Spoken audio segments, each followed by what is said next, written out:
Missing bride-to-be, natagpuan sa Sison, Pangasinan. Fiancé nito, lubos ang kasiyahan. Balitang tinutukan ni Jasmine Gabriel Galban.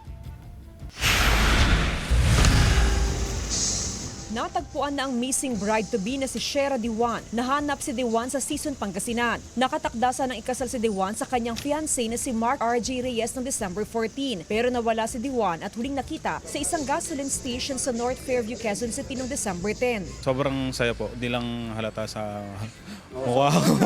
Pagod Siguro, opo, pero sobrang saya po.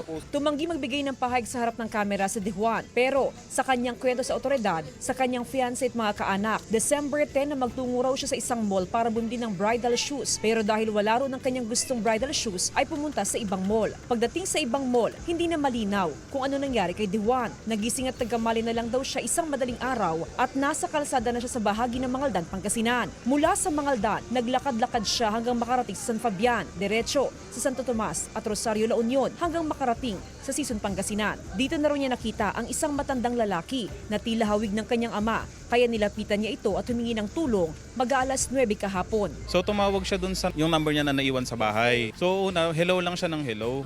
So sabi ko, parang boses ni Mahal to ah. Di biglang nag-cut yung line. Siguro hindi niya marinig kasi yung phone niya sira din yan.